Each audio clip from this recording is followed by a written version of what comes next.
Hola amigos, bienvenidos una vez más a Balón Dominado. La verdad que hoy tenemos un lujo, un placer en tiempos de un fútbol tan volátil, tan dinámico, y vamos a tener un futbolista que es un mito para un equipo, un equipo de los grandes de España, un futbolista que tuvo más de 500 partidos en Primera División, más de 140 goles. La verdad que es un verdadero placer que podamos charlar de fútbol con esta persona tan respetada y tan querida en el fútbol español, junto con mi gran amigo Marcos López Aragón, nuestro compañero aquí de Balón Dominado. Ya mismo le doy la bienvenida al invitado de honor, Fernando Gómez Colomer, el gran jugador del Valencia. Hola Marcos y hola Fer, bienvenidos aquí a Balón Dominado. ¿Qué ¿Qué tal? tal? Buenas ¿Cómo estáis? tardes. Bueno, habla tú, Marcos. Muy bien, Fernando, te presento formalmente. Hoy tenemos Muy el bien. placer, bueno, Balón Dominado se va a convertir y se está convirtiendo ya desde hace un poquito de tiempo en una especie de Hall of Fame, ¿no? De Salón de la Fama, donde estamos recibiendo leyendas del fútbol en toda su extensión, desde el periodismo deportivo, como ya estuvimos con Pedro Pablo Parrado, y en este caso Fernando Gómez, ¿eh? Fernando Gómez Colomer, nada menos que 15 temporadas en el Valencia Club de Fútbol, una de las mayores leyendas, sin duda, del equipo Che. El jugador con más partidos en la historia, más partidos oficiales en la historia del Valencia Club de Fútbol, que es decir, mucho. Y además, cuarto máximo goleador. Y esto es destacable en un jugador que era un centrocampista, efectivamente, un centrocampista ofensivo, inteligente, con llegada desde segunda línea de valor gol y muy peligroso. Fernando, voy a empezar hablando de tu etapa como jugador de Valencia Club de Fútbol, con una de las máximas leyendas del equipo Che. Yo te pediría así para empezar, para abrir el fuego, que nos cuentes tus dos, tres mejores recuerdos como jugador del Valencia en esas 15 temporadas, aquellos quizá que rescatas con más facilidad de tu memoria por ser quizá los más especiales de tu etapa como jugador del equipo Che. Bueno, no es fácil, no es fácil. Gustavo, Marcos, no es fácil por una carrera tan larga, pues la verdad es que hay muchos momentos para disfrutar y para sufrir. Valencia sabéis que además es una plaza exigente, muchos años en el primer equipo y al final pues efectivamente se ha disfrutado mucho porque además yo soy de aquí de Valencia y escoger algunos momentos por encima de otros siempre es difícil. Pero bueno, me voy a quedar probablemente con el debut. Lógicamente, un chico de 17 años que está en el juvenil del Valencia, que empieza a hacer la pretemporada con el primer equipo. Un primer equipo en el que había jugadores como Tendillo, como Arias, como Saura, como Castellanos y como Mario Alberto Kempes, entre otros. Su último año fue mi primer año en el Valencia. Yo era todavía juvenil, era sub-19 y entrenaba con ellos pues, toda la semana y el fin de semana bajaba a jugar con el Mestalla, con el segundo equipo. Bien, las cosas a mí me fueron muy bien, gracias a Dios, en el Mestalla y al Valencia no le iban tan bien y son los momentos en los que es más fácil para un jugador de cantera subir al primer equipo, cuando deportivamente no se está demasiado bien y económicamente tampoco. Entonces, por eso creo que el debut en el primer equipo con 17, 18 años, para un chico de aquí que nunca piensa que va a llegar, pero ve que las cosas van funcionando bien y la carrera se va desarrollando de forma muy positiva, pues es uno de los momentos, por supuesto, más importantes. Voy a elegir también cuando eliminamos al Albacete en semifinales de Copa del Rey en el año 95, porque eso nos hacía jugar una final de Copa. Y me voy a explicar. Aquella famosa final de Copa en la que perdimos contra el Depor después de ser suspendido el partido por la lluvia, la tremenda lluvia que se produjo en el Santiago Bernabéu. Pues elijo ese momento porque yo he sido un jugador que he estado 15 años en el Valencia, pero nunca gané un título. Algo que siempre se me recuerda en muchas entrevistas. Y por eso elijo ese momento, porque fue el momento en el que más cerca estuvimos de poder conseguirlo. Esa clasificación suponía jugar una final de Copa y la opción de por fin ganar un título en el Valencia, no solo para mí, sino para una hornada grande de futbolistas que a lo largo de esos 15 años pasaron por la primera plantilla. Y luego me quedo con los dos subcampeonatos, el subcampeonato de Liga con Víctor Espárrago, un equipo muy joven, que trabajaba muy bien, que bajo unas determinadas pautas pues se hizo muy fuerte a nivel defensivo y que logró muy buenos resultados, quedar subcampeón de Liga el año que el Real Madrid de Toshak pues consiguió ser campeón con todos aquellos récords que consiguió. En aquel momento pues fue muy positivo. Y luego el subcampeonato de Luis Aragonés. El subcampeonato de Luis Aragonés por detrás del Atlético de Madrid, vinimos de atrás adelante. Luis era un entrenador que a nivel motivacional trabajaba muy bien, confiaba mucho en nosotros, hacía que nosotros confiáramos también en nosotros mismos y vinimos de atrás adelante, como digo, y estuvimos peleando hasta la última jornada y conseguimos ser segundos, ¿no? Hay muchos otros momentos, pues lo que te deja el fútbol, momentos concretos, goles, victorias, amistades, pero yo creo que a nivel deportivo, pues los tres pueden ser los momentos más positivos de mi carrera deportiva en el Valencia. Fantástico. Y bueno, como dije en la presentación, fuiste un volante de mucho gol, tú terminaste con 142 goles, fuiste el primer volante en llegar a los 100 goles en la Liga de España. Y en una nota dijiste que tu mayor virtud era la colocación, sabías cómo colocarte para estar en el momento justo como para marcar. Entonces te pregunto si esa virtud obviamente es innata, pero ¿la pudiste mejorar aún con ya avanzada la carrera? ¿Tu experiencia a medida que pasaban los años en primera te fue dando más expertise en esa situación y llegar a los números goleadores que son fantásticos? Sí, sí. Bueno, sin duda, vamos a ver. Yo tuve un entrenador mis 2 primeros años en juveniles, Óscar Rubén Valdez, que confiaba también mucho en mí. Desde los 15 años me hizo jugar en División de Honor en el Valencia y me comentó, mira, Fernando, centrocampistas hay millones. Cuando tú preguntas a un chaval de qué juega, te dice de medio, de centrocampista, de medio, hay millones. O destacas porque defensivamente eres muy bueno o porque ofensivamente haces muchos goles. Y yo tenía esa facilidad desde pequeñito, siempre hice muchos goles, él confió mucho en ese sentido, porque aparte de que yo jugaba de medio centro, participaba muchísimo en la creación, en la salida de balón, pero después él me permitía llegar al área. Ya otro compañero se encargaría de equilibrar en medio campo para poder neutralizar un posible contragolpe del rival, ¿no? Y eso, bueno, me permitió hacer muchísimos goles en juveniles. Y después también jugué 11 o 12 partidos en el Mestalla en tercera división siendo juvenil, también hice 13 goles. Y después cuando llegué al Valencia, pues bueno, has visto un poco la cantidad de goles que hice. Sí, mira, no era un jugador rápido, no sabía regatear, no tenía cambio de ritmo.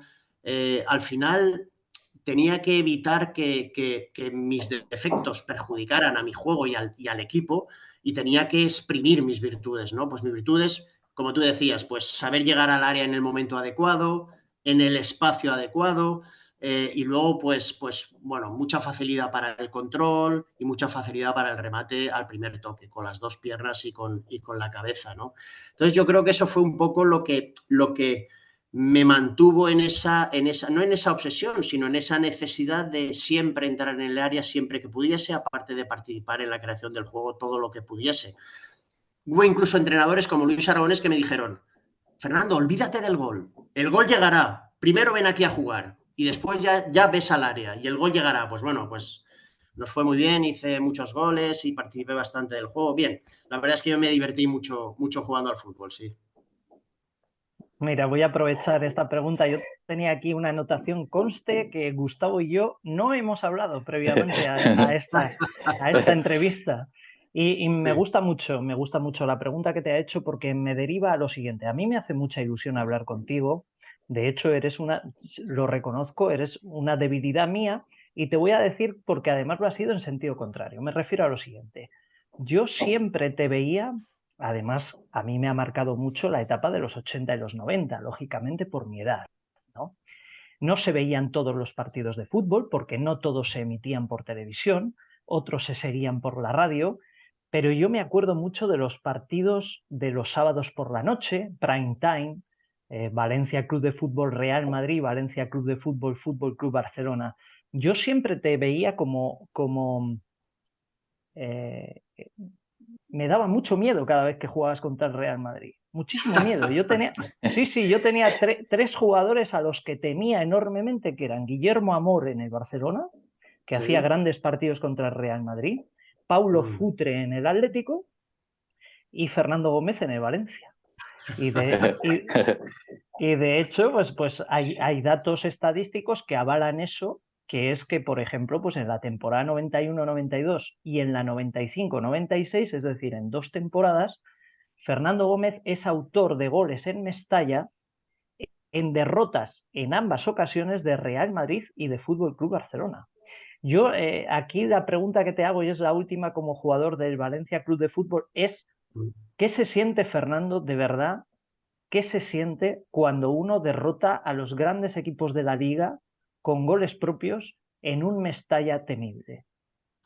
Bueno, vamos a ver, sobre todo nosotros nos considerábamos un equipo que, aunque era difícil que llegásemos a conseguir el título, queríamos pelear con estos equipos por intentar conseguirlo.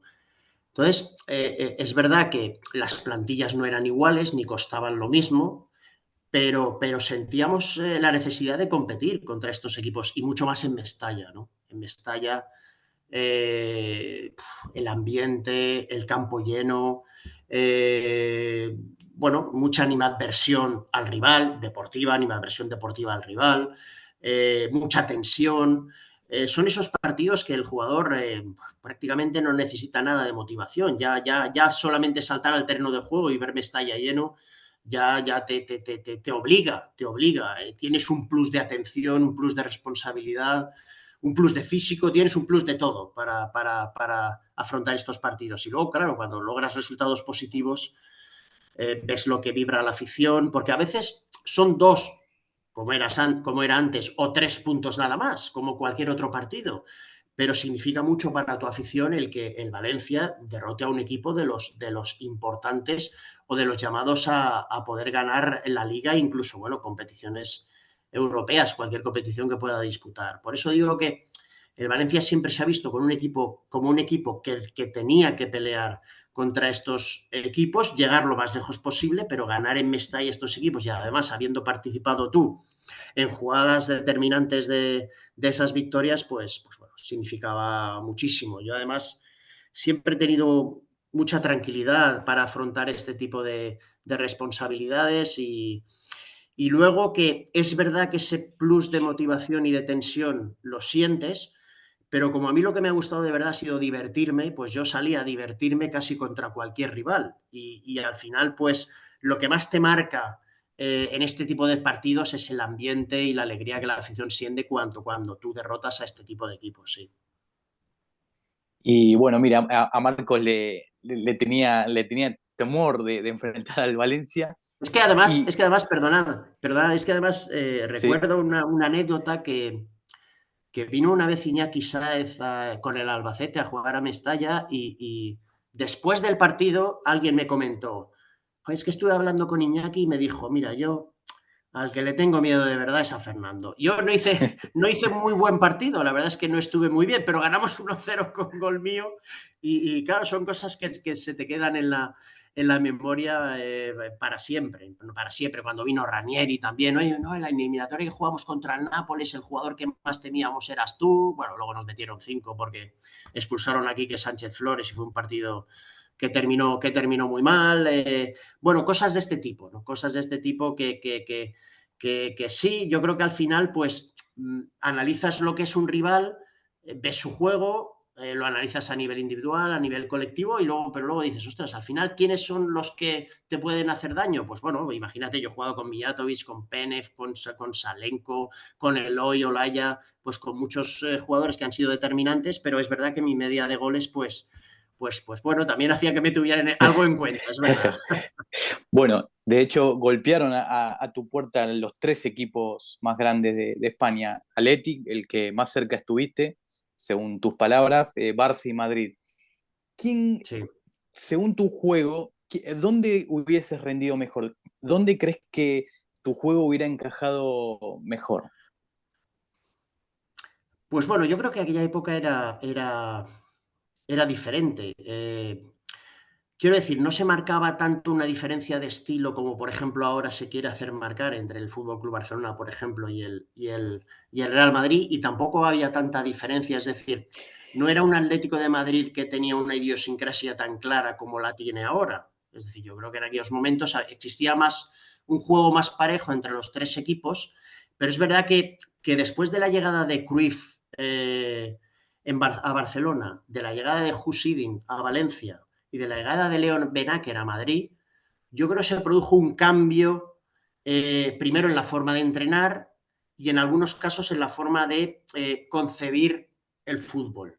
Pues no sé, quizá en el Barça de Cruyff me hubiese sentido muy bien por mi estilo de juego, de toque, toque, toque, llegada, toque, toque, pero vamos, en cualquiera de los tres me hubiese sentido a gusto, porque ya digo que no había tanta diferencia en aquellos momentos. Sí que con el paso del tiempo se fue dando, pero me hubiese sentido a gusto en cualquiera de los tres equipos. Lo que pasa es que al final, mira, yo quería completar una carrera deportiva larga en el Valencia, yo quería ganar algún título con el Valencia y siempre lo dejé en manos del club. Es decir, si vosotros queréis que me vaya, me iré, pero si no queréis que me vaya, me quedaré. Y al final, pues me quedé hasta el año 98. En alguna entrevista, Fernando, hemos leído que estuviste muy cerca de fichar por el Real Madrid y que incluso Sí. como que a posteriori te has planteado incluso la posibilidad de cierto arrepentimiento de no haber firmado por el Real Madrid. Quiero que nos cuentes un poco Sí. si eso es cierto, cuándo ocurrió realmente, es decir, cuándo ocurrió ese acercamiento tan próximo al Real Madrid y finalmente Mm. qué ocurrió en esa operación para que no jugases en el Club Blanco. Bueno, pues sobre todo, vamos a ver, hubo un par de veces cuando el Valencia Club de Fútbol pasa a ser sociedad anónima deportiva. Es verdad que hay una serie de consejeros, de personas que van a entrar como consejeros de la entidad en esa sociedad anónima deportiva, y sí que parece ser que llegó una oferta del Real Madrid, porque a mí Arturo Tuzón me lo hizo llegar, me lo comentó, de una determinada cantidad de dinero, y él consultó a los futuros consejeros que si la tenían en cuenta o no. Yo le dije que era cosa de ellos, que ellos tenían que solucionar el tema y que, como os he comentado antes, si querían que me fuese, que me iría, y si no, pues me quedaría. Y finalmente no salí y me quedé. En ese momento no, de aquello no me arrepiento en absoluto. Cuando digo que me arrepentí fue un poco porque el año del subcampeonato con Luis Aragonés, en la 95-96, yo acababa contrato y cumplía 30 años, ¿no? Y tenía 30 años. Yo quedaba libre y ahí en ese momento sí que tenía la opción de o renovar por el Valencia o poder salir del club, y yo tenía una propuesta también del Real Madrid para irme libre con 30 años. Yo creo que hice bien quedándome, ¿vale? Pero cuando digo que puedo haberme arrepentido, puedo estar arrepentido de no haber aceptado aquella vez, es por lo que me pasó después en el Valencia. O sea, yo pasé en 6 meses, Marcos, Gustavo, de ser subcampeón de liga a no servir para jugar en el Valencia. O sea, Jorge Valdano llegó a Valencia para sustituir a Luis Aragonés, y tras una lesión de 2 o 3 meses, Jorge Valdano decidió que yo ya no era titular del Valencia, ya no podía ser jugador del Valencia domingo tras domingo, partido tras partido. Es ahí cuando pierdo una titularidad 6 meses después, ya digo, de haber sido subcampeón de liga, y además después de que Valdano dejase de ser entrenador, vino Ranieri, con el que todavía jugaba menos. Por eso digo que quizá hubiese hecho bien marchándome y no quedándome por lo que luego me pasó. Simplemente es eso. Y bueno, el capítulo internacional también es un hecho importante en tu carrera, defender la camiseta nacional en un mundial. Te tocó jugar en el Mundial del 90, tenían grandes jugadores. ¿Cómo recuerdas aquel Mundial? Porque de hecho jugaste pocos partidos en la selección, Sí, pero, no. pero has tenido un rol, digamos, importante en esos partidos. Sí. Eh, Yo digamos que llegué con 24 años a la selección, pero llegué algo tarde, y me explico. Llegué algo tarde o algo al final de la etapa de un determinado seleccionador, ¿vale? De un determinado seleccionador. Entonces, que era Luis Suárez. Entonces, claro, cuando llegas al final de una etapa del seleccionador, ves que, pues bueno, si finalmente ese seleccionador sale y llega otro, pues puedes contar para él o puedes no contar para él. Entonces, yo sí que es verdad que debuté justo el último partido de clasificación contra Hungría antes del Mundial. Después fui al Mundial y jugué 15 minutos en el Mundial, pero estuve en la lista de 22. Y luego sí que empecé a ser ya titular de la selección. Jugué contra Islandia el primer partido de clasificación para el europeo en el Benito Villamarín. También jugué un amistoso contra Brasil en Gijón. Y parecía que ya iba a alcanzar la titularidad en el medio campo de la selección española. Pasa que después de un mundial, a veces a algunos jugadores les pasa que o tienen malas temporadas o sufren más lesiones de lo habitual, porque claro, las vacaciones son muy cortas, te has ido a un mundial y prácticamente con 10 días vuelves a empezar una pretemporada. Y a mí me pasó eso, que tuve una serie de lesiones esa temporada. Hubo partidos, creo recordar, contra Francia en Castellón, que no pude ir, fui seleccionado y no pude ir. Cuando fui a jugar contra Suiza en Tenerife, pues también estaba tocado. Y al final, pues bueno, se produjo ese impasse. Llegó Javier Clemente a la selección, me llevó el primer partido contra Inglaterra en Santander y desaparecí de la selección. Ya no volví más. Bueno, antes creo que tuve algún partido con Vicente Miera, un par de partidos, pero luego desaparecí de la selección. Ya Javier Clemente, yo a pesar de que pues yo tenía 25, 26 años y seguía rindiendo muy bien en el Valencia, Javier consideró que debían ir otros futbolistas a la selección y ya no volví. ¿Qué recuerdos te quedan sobre todo de esa cita mundialista de Italia 90? Imagino que para un jugador es súper importante, además portando tu dorsal número 10, que es significativo, Sí. aunque luego no tuvieras participación más que en esos minutos en Friuli, creo que recordar, ¿no? En Sí, Udine. sí. Pero, ¿cuáles son tus recuerdos de esa cita mundialista, Sí, sobre todo a nivel personal y colectivo? sí.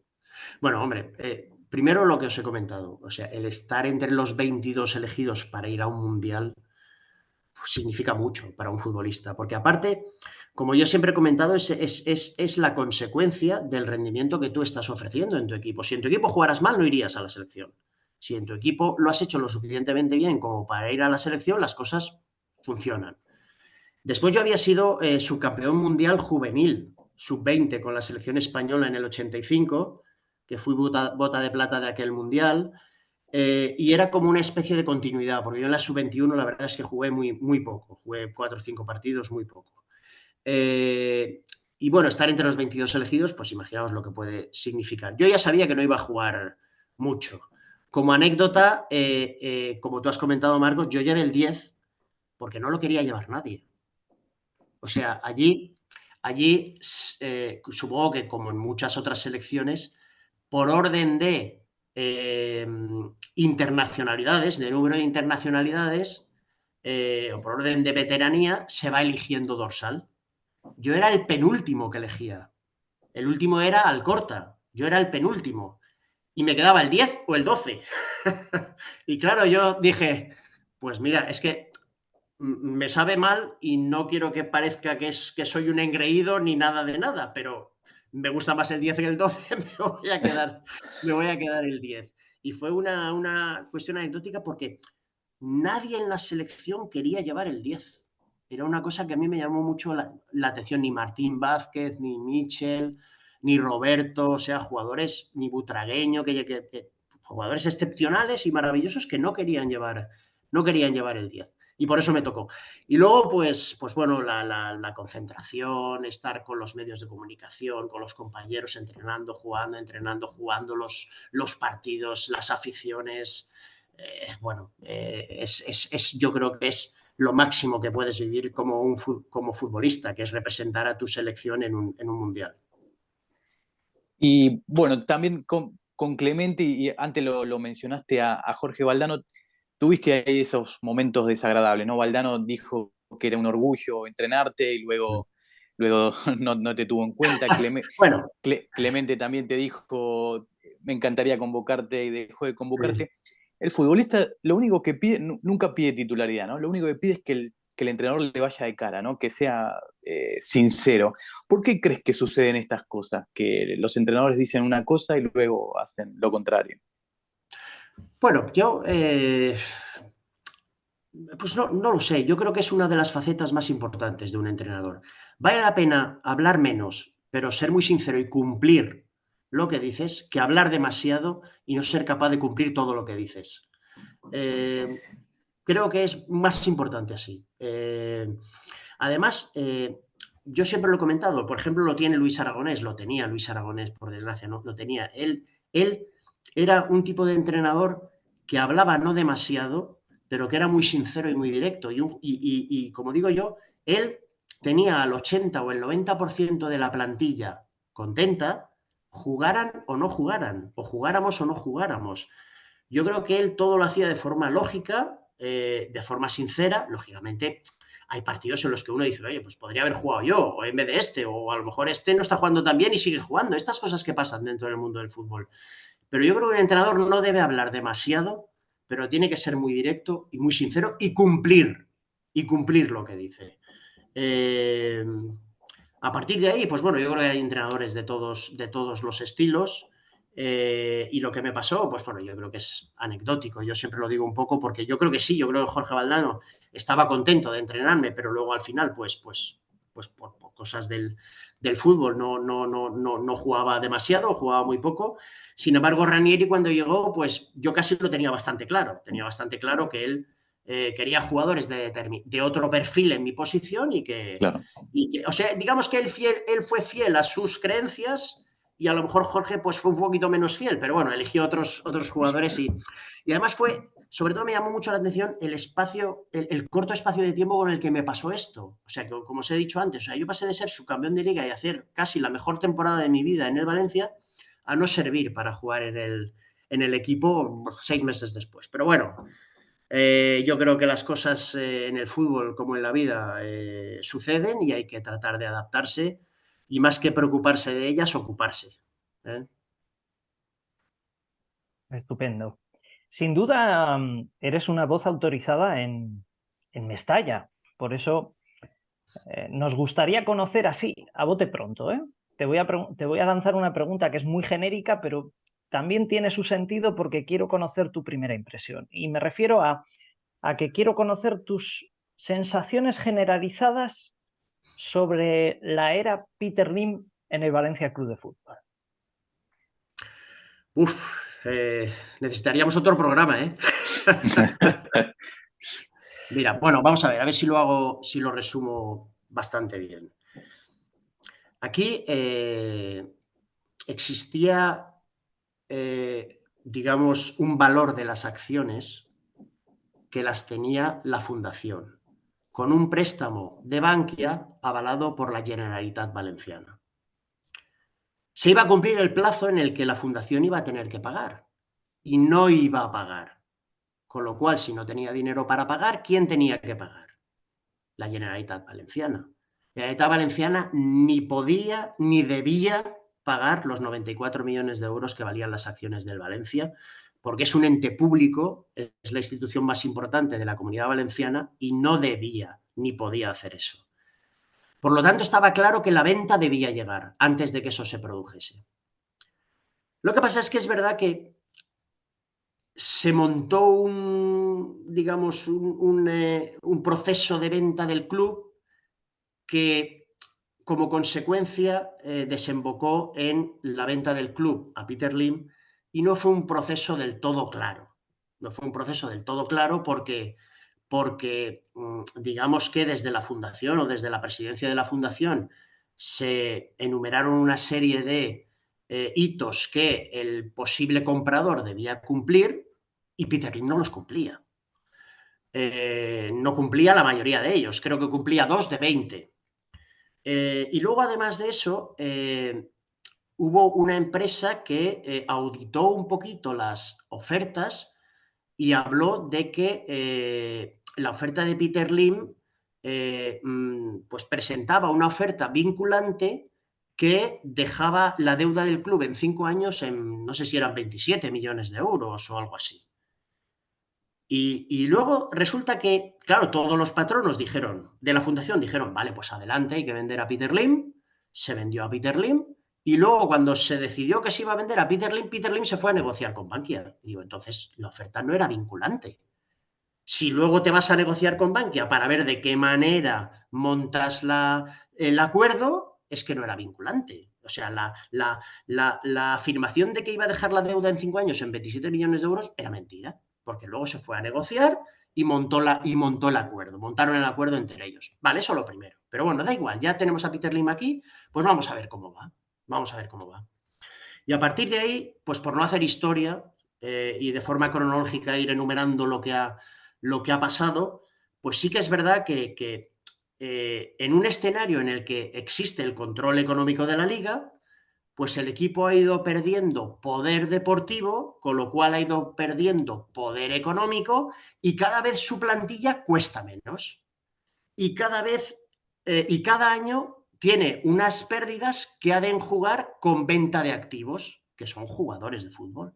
Entonces, claro, si empiezas a vender a tus mejores jugadores y cada vez tu plantilla cuesta menos, pues claro, cada vez el Valencia está yendo más abajo. ¿Qué se podría hacer ahora? Pues supongo que si no recuperas el club paulatinamente, progresivamente y poco a poco a nivel deportivo, pues que este año quedemos el 15, que el año que viene quedemos el 10, que al otro dentro de 3 quedemos el 8 y a lo mejor dentro de 4 entremos en Europa. Pero si no lo recuperas deportivamente, si nadie pone dinero que haga que tu coste plantilla sea mayor, vas a seguir teniendo problemas.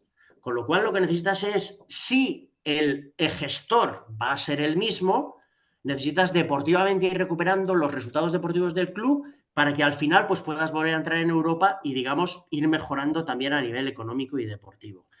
Si no, la cosa está difícil porque Peter Lim no encuentra la manera de inyectar más dinero en el club para que el coste plantilla sea superior. Y luego dentro de esa situación, pues claro, la tensión en Valencia es absoluta.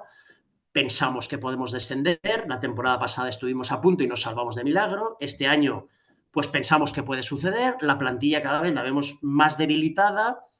Y aunque yo creo que hay plantilla para salvarse, pues es verdad que la tensión en la afición es muy grande. Hay que entenderlo porque está en peligro la posible permanencia del club en primera división y no sabemos hacia dónde vamos. Y a partir de ahí es que tampoco sabemos nada de él. No viene nunca, no nos explica nunca, no dice nunca, no aporta dinero, no aporta soluciones, cada vez estamos peor y no sabemos ni siquiera las intenciones que tiene, con lo cual nos ponemos en lo peor. Es que Peter Lim, lo que quiere es que el equipo se hunda y se descienda. Y claro, dices, pero vamos a ver, yo hundiría algo que es mío y que quiero a lo mejor vender. No sé, es una situación muy complicada, Marcos, Gustavo, pero ahora, si el gestor tiene que ser el mismo, la única recuperación es deportiva y poquito a poco. Si no, pues no sabemos hacia dónde vamos, la verdad. Porque además os pongo ejemplos, o sea, estáis viendo lo que le ha pasado al Sevilla, lo que le ha pasado al Villarreal. Es decir, equipos que recientemente, muy recientemente, han jugado la Champions y el Villarreal ha vendido a Jackson y a Chukwueze. O sea, y no ha traído a nadie, ha traído a Brereton. Dices, algo está pasando porque un equipo que ha jugado, me parecía la temporada pasada, la Champions, claro, cuando se ha quedado sin Champions, se queda con 60 o 65 millones de euros menos de ingresos este año. Si tú haces una plantilla de un coste que te permite ese ingreso y al año siguiente no lo tienes, ¿cuánto tienes que reducir ese coste plantilla? Es decir, es la pescadilla que se muerde la cola y aquí en Valencia, pues me parece que si no es inyectando más dinero y haciendo que el coste plantilla sea superior, pues tiene que ser con una recuperación paulatina a nivel deportivo. Pero eso tampoco se está dando, efectivamente. ¿Y te gustaría, por lo que has comentado, Peter Lim no se apoya en ninguno de ustedes, digamos, ustedes me refiero a los jugadores emblemáticos, a los jugadores históricos, tuvo que tirar de Rubén Baraja como entrenador, como para salvar la categoría. ¿Te gustaría participar ya sea como director deportivo o como director general tratando de ayudar a Peter Lim para que salga al Valencia de la situación en la que se encuentra? Mira, es que esas preguntas son las claves, ¿sabes? Sí, tal cual. Mira, vamos a ver, a mí me gustaría. Y el que diga que no, está mintiendo. Está mintiendo. Aquí hay muchos periodistas que critican una barbaridad a Peter Lim. Pero si les llamaran para ser directores de comunicación, ¿irían o no? Ay, amigo. O sea, Sin yo, duda. si me llamaran, yo iría. Pero, claro, bajo unas determinadas condiciones de, tú quieres sacar esto adelante, vamos a poder trabajar, vamos a ir. Oye, si luego me sale mal, pues fuera, pero me vas a dejar y tú quieres, si me vas a dejar y tú quieres, pues vamos a seguir hablando. Pero si al final no vas a querer o vas a limitar o vas a no dar la independencia necesaria o no hemos dejado las cosas claras o luego me dejas con el culo al aire, pues mejor no. La verdad es que mejor no.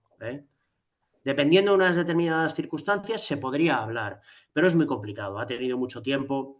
En el Valencia, pues bueno, hay gente que yo quiero mucho y que aprecio mucho, como Ricardo Arias, como Bosio, luego otros como Boro, otros con los que he tenido menos contacto, como con Vicente, pero la verdad es que siempre nos saludamos muy bien y charlamos muy bien.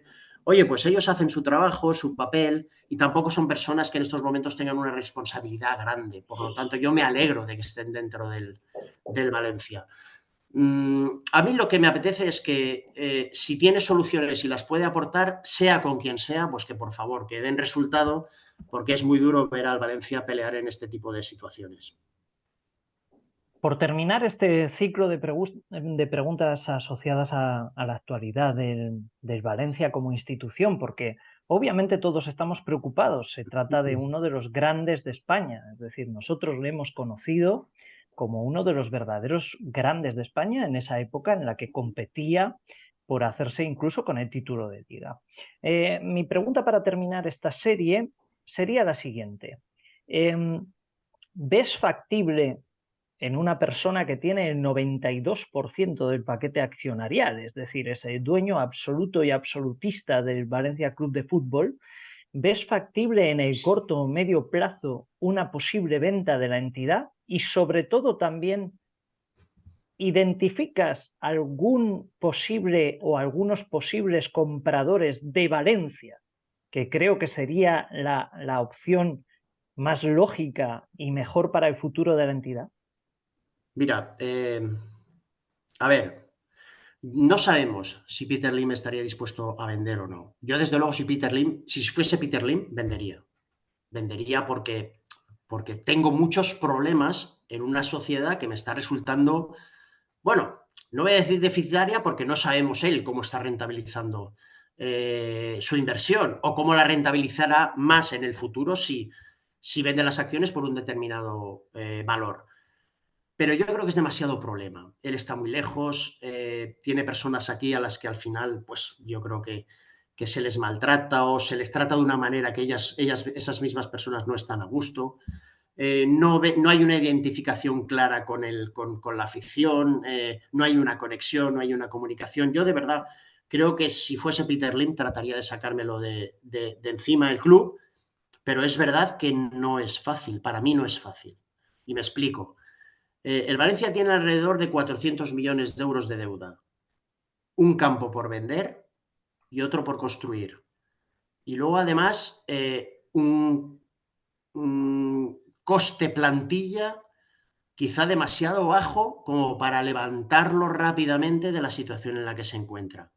Es decir, que si tú compras las acciones por X, vamos a poner 200, 250, 300 millones de euros, no sé lo que Peter Lim quiera y al acuerdo al que llegasen. Aparte, después de gastarse ese dinero, ¿cuánto te vas a gastar para intentar acabar el estadio o para tener un coste plantilla superior? El que llegase se encontraría en el mismo problema que se encuentran ellos ahora. No puedo tener un coste plantilla mayor de 65, 70 millones de euros, con lo cual vuelvo a la pregunta, a la respuesta anterior. O deportivamente empiezas a recuperar o estás en un lío.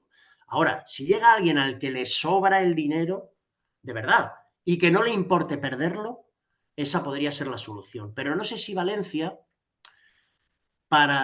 digamos, para ese tipo de personas tiene tanto atractivo como por ejemplo tiene el mundo anglosajón o tiene París o tiene algún otro club que para ellos signifique algo más. Vamos a ver, para mí Valencia es lo mejor del mundo y yo si tuviese que invitar a un inversor no le diría que no va a ir a mejor lugar que a Valencia.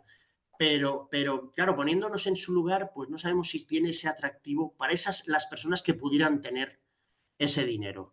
Es difícil, Marcos. Yo creo que encontrar un comprador es difícil y si se encontrara un comprador o lo hubiese, no sé si por qué cantidad de dinero estaría dispuesto a pedir a vender Peter Lim, es decir, la cifra del acuerdo final. No sé si igual sería demasiado alta y podrían no llegar finalmente a un acuerdo de venta. Pero si se produjese, ya digo, el que llegase, se volvería a encontrar con el mismo problema y debería de tener ya claro qué va a hacer después de hacerse con las acciones, porque si no, se encontrará en la misma situación que se encuentran ellos ahora. Perfecto. Y te saco de la actualidad del Valencia y le pregunto al Fernando entrenador, al Sí. Fernando amante del fútbol, ¿qué ruido te hace esta irrupción de Arabia con tanto dinero? La Premier League que también gasta muchísimo. ¿Cómo ves el mundo del fútbol y hacia dónde marcha? Bueno, yo lo que siempre he creído es que efectivamente en el mundo del fútbol hay mucho dinero, pero si los clubes son capaces de manejar esas grandes cantidades de dinero sin tener pérdidas, pues entiendo que el dinero del fútbol vaya mayoritariamente a los futbolistas, que son los que juegan. A partir de ahí, pues bueno, la irrupción del tema de Arabia, pues bueno, irrumpe con grandes cantidades de dinero a las que son difíciles son cantidades difíciles de rechazar, propuestas difíciles de rechazar. Han ido a atacar a muchos jugadores ya, digamos, en sus últimos años de carrera, con lo cual es normal que acepten. Pero luego, claro, hemos visto también el caso de Gabri Veiga, que también ha aceptado. Y yo, sinceramente, creo que el chico ha hecho bien. Creo que el chico ha hecho bien. Porque tiene una edad que dentro de 3 o 4 años todavía tendrá 24 o 25 años y podrá volver a Europa a competir, como decimos aquí los puristas, ¿no? Pero bueno, si al final, oye, mira, son cantidades que te arreglan la vida, estás jugando al fútbol, pasas 2 o 3 años y luego te vienes aquí y puedes disputar, puedes o continuar allí cobrando esas cantidades de dinero o venir de aquí, cobrar menos, pero ya, digamos, competir más, ¿no? Pues bueno, yo creo que cada persona es dueña de sus decisiones y, claro, la irrupción de esos equipos con tanto dinero, pues o sea, hace mucho que los profesionales se lo piensen y la mayoría de ellos acepte y yo lo entiendo. Y yo lo entiendo. Luego Inglaterra, pues bueno, es, digamos, otra manera de proceder. Los clubs tienen mucho más ingresos que el resto de clubs de Europa, por ejemplo, que el resto de clubs de España, sobre todo, están repartidos los derechos televisivos de otra manera. Digamos que ahí también a nivel social se manejan los clubs de diferente manera, de diferente forma. Bueno, en definitiva, tienen capacidad para hacer grandes inversiones, incluso equipos que quedan en el puesto 14 o 15 de la tabla, con lo cual, pues es normal bueno, que haya ventas desde España o desde otros países de Europa hacia Inglaterra, porque esos jugadores saben que van a competir muy bien y van a cobrar bien, ¿no? Por lo tanto, pues bueno, estas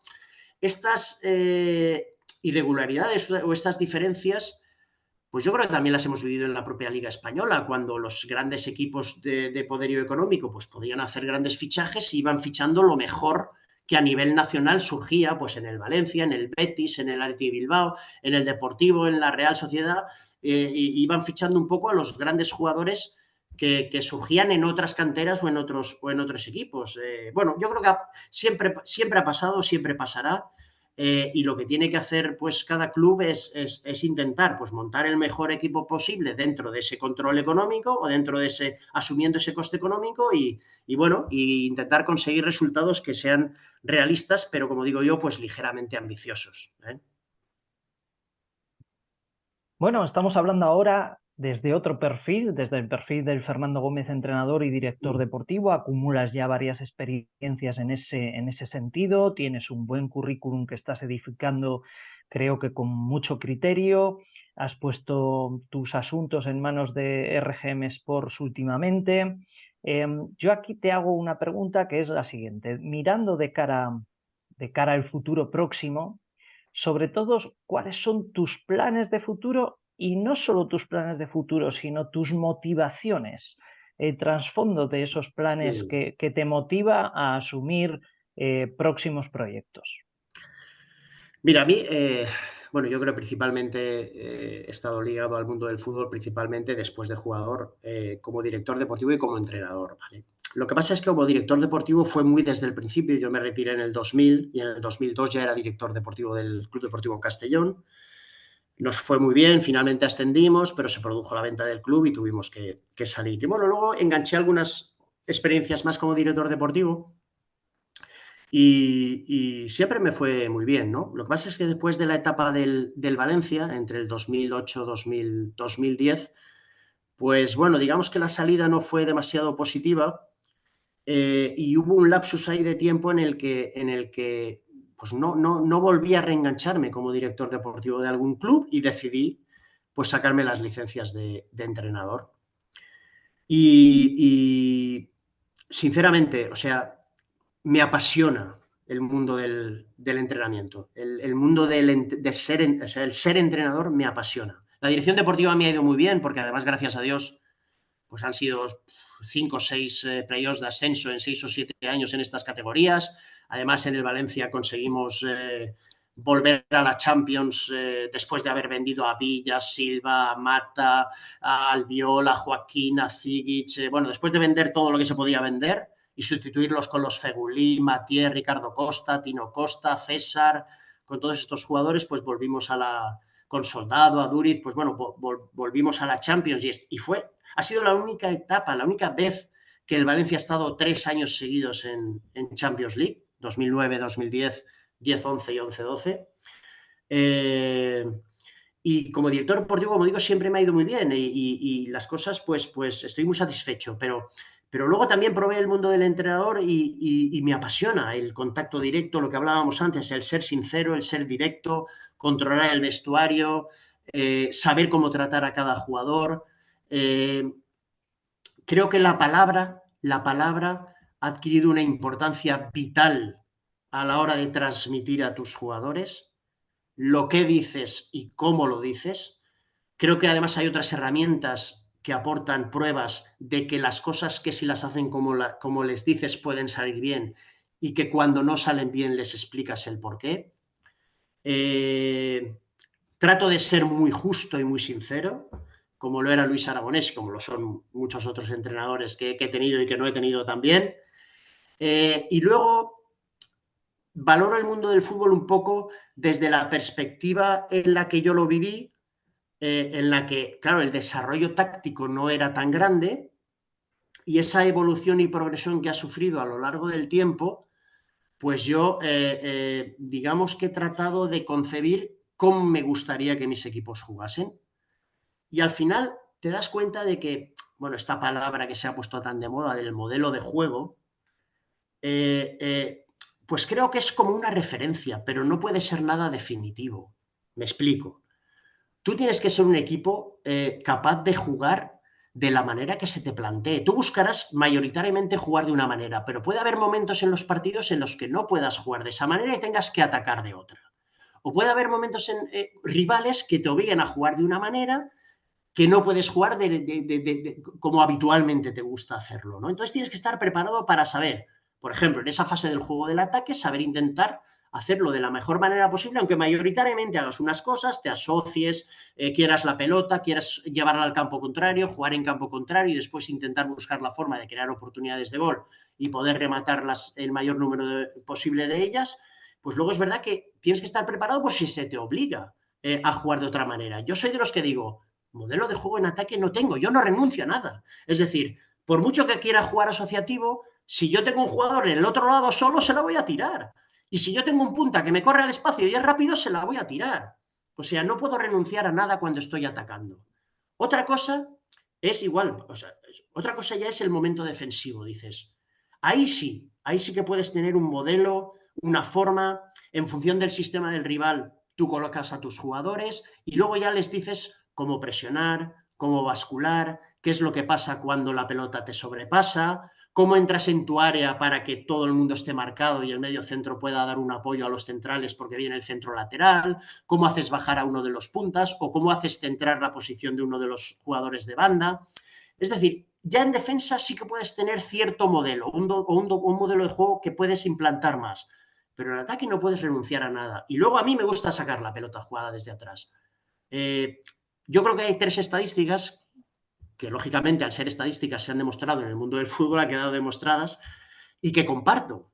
Y es que, por ejemplo, 8 o 9 de cada 10 pelotas largas que tiras las pierdes, divididas las pierdes, que cuando te adelantas en el marcador sueles perder la posesión, y que cuando un equipo te presiona arriba, es mejor sacar la pelota de atrás jugada que pegarle largo.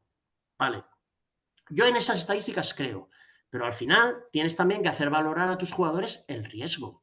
Es decir, vamos, yo quiero jugar así, quiero sacar la pelota de atrás, vamos a ver los movimientos, las alternativas que tenemos, cómo podemos encontrar al jugador que dé vuelta o al jugador que pueda conducir de cara. Vamos a hacer todo eso, pero vamos, tenemos que ser inteligentes, el jugador tiene que ser inteligente y cuando valore riesgo, si la tiene que sacar del estadio, la saca del estadio. Hay que hacer más goles que el contrario. Y luego, pues, Marcos, lo hemos hablado muchas veces. Vale, yo practico asociativo, recupero una pelota, pero no siempre tengo que dar un pase de seguridad. Es que a lo mejor tengo un jugador que me está haciendo un desmarque de ruptura y tengo que tirársela y hacer una transición rápida. ¿Sabes? O sea que quiero decir que todas estas cosas es muy importante hablarlas con los futbolistas, ponerlas en práctica, entrenarlas. Y yo creo que al final, pues como digo, la conexión que mantengo con mis futbolistas es muy positiva y muy enriquecedora. Yo todavía me reúno de vez en cuando con jugadores que he tenido hace 3 o 4 años, porque ellos quieren, ellos me llaman, mister, nos juntamos y charlamos un poco y nos vemos, y eso es lo mejor. Yo muchas veces cuando me preguntan, oye, ¿y tú como entrenador? Digo, mira, a mí no me preguntes, porque yo me voy a poner bien. Habla con cualquiera de los jugadores que he tenido y a ver qué opinan de mí, ¿no? Pues bueno, pero bueno, esto es muy subjetivo. Yo trato de hacer las cosas como creo que debo de hacerlas y de esta manera también soy capaz digamos, rectificar si me convencen. Yo que me gusta tener personas alrededor que me digan, no, Fernando, es que esto es mejor así por esto. Y yo le daré la razón si me convence. Y como digo, es muy bueno pues intentar hacer las cosas como crees, pero tener una relación no totalmente autoritaria con los jugadores, sino dialogante, que ellos también opinen, que ellos también hablen y que entre todos juntos edifiquemos algo que nos puede dar buen resultado. Y de acuerdo a tu modelo de juego, ¿te gustaría solamente, si te llegara una oferta, dirigir solo en España o te gustaría asumir el desafío de dirigir otras ligas de Europa o de otras partes? Gustavo, yo voy donde me llamen y me guste. Sí, no Bueno, tengo problema. Yo como jugador ya salí, fui a Inglaterra, aunque era diferente, pero era diferente porque estaba cerca, quiero decir. Pero yo sí, estoy sí. dispuesto estoy dispuesto, si la propuesta me gusta y el lugar me gusta, estoy dispuesto a ir donde sea necesario. No tengo problema por salir de España para ir a trabajar. Buenísimo. Yo, mira, tengo que acabar esta conversación con una cuestión que además nos refuerza a todos. Y me refiero a lo siguiente, que salgo convencido, fíjate que he tenido ya varias ocasiones de poder hablar contigo, Fernando, y poder intercambiar sensaciones y opiniones acerca del juego. Pero me refuerza en lo siguiente. Yo como jugador, sin conocerte obviamente personalmente, te temía. Y si te temía, era porque eras muy bueno, quiero decir, porque tenías algo distinto. No eras el más rápido, el más alto, no, el más fuerte, pero eras muy inteligente. Y yo que no soy de halago fácil, porque tiendo a ser quizá más duro y más analítico, he de decirte que me voy de esta charla con la sensación de que estamos ante un talento por encima de promedio no solo como entrenador, que da la sensación, lógicamente, de que por tus ideas, ser ecléptico, ser comunicativo, tu facilidad de palabra, te va a ir bien seguro, pero también me ha llamado la atención tu capacidad de recordar hechos y gestiones y cómo has expuesto la situación de Valencia Club de Fútbol también como director deportivo. Y desde aquí vamos a quedar emplazados para nuestro camino futuro, porque a mí me pareces una persona y un profesional altamente cualificado y súper interesante por rendimiento por encima de promedio. Y eso es difícil de encontrar. Y contigo, sinceramente, y esto, Gustavo, creo que es la primera vez que digo una cosa de este estilo desde que trabajo contigo, señores gestores del fútbol, estamos ante una identificación de talento por encima de promedio que quien lo obtenga en su club, en su empresa, iba a decir, porque estoy acostumbrado a verlo desde la óptica empresarial, está obteniendo un rendimiento y un valor seguro. No, hombre, pues Marcos, yo te lo agradezco de verdad. A mí me gusta ser muy sincero y es un poco como lo veo. Ya digo, dentro de la evolución que ha sufrido el mundo del fútbol, pues a mí me ha gustado fijarme en muchas cosas. Veo los partidos. Antes los veía solamente analizando jugadores. Pues oye, este jugador me gusta, este jugador me gusta, este jugador me gusta. Que muchas veces, pues cuando ves jugadores como director deportivo, pues te pones en su piel y dices, a ver qué es lo que hace cada vez que le toque intervenir, ¿no? Y si hacen lo mismo que tú, va bien. Pero si, o que lo mismo que tú harías, pero si no hace, te puede sorprender, incluso puede hacer las cosas mejor. Y bueno, así ves un poco a los jugadores, ¿no? Pero también la faceta de entrenador me ha hecho fijarme mucho en todo este tipo de cosas, cómo va evolucionando, las cosas que hacen otros entrenadores, si a mí me gustan o no me gustan. Y al final, pues te ha hecho pensar en muchas cosas, en pensar a nivel defensivo cómo puedes neutralizar todos los desajustes que el rival dentro de esa táctica que se ha planteado ahora, esos movimientos, ese punta que viene, ese interior que viene por dentro, ese ahora me pongo en salida de tres, tal, todo este tipo de cosas, pues yo me he preocupado por intentar encontrar respuesta a todas ellas y mis jugadores saben qué tienen que hacer cuando esto pasa, ¿no? Y dentro de ese estudio, pues bueno, me he preocupado de intentar hacer las cosas bien. La verdad es que como entrenador llegué tarde, hay que reconocer que llegué tarde al mundo del entrenamiento, pero me gusta mucho y como digo, pues cualquier cosa sería positiva para poder seguir ligado al mundo del fútbol y tener cierta continuidad. Y os agradezco mucho la conversación, a ti Marcos también en concreto, pues las palabras que me has dirigido y bueno, esperar que pronto podamos estar unidos a otro proyecto.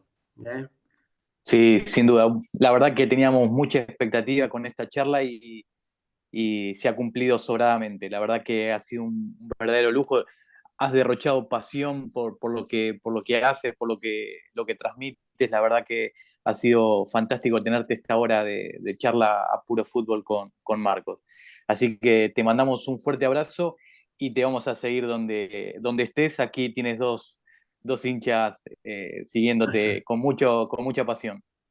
Bueno, hombre, muchísimas gracias y el gusto es mío. Encantado de haber estado con vosotros. Seguimos en contacto. Un placer, Chao, chicos. chao. Chao. Chao, chao. Adiós.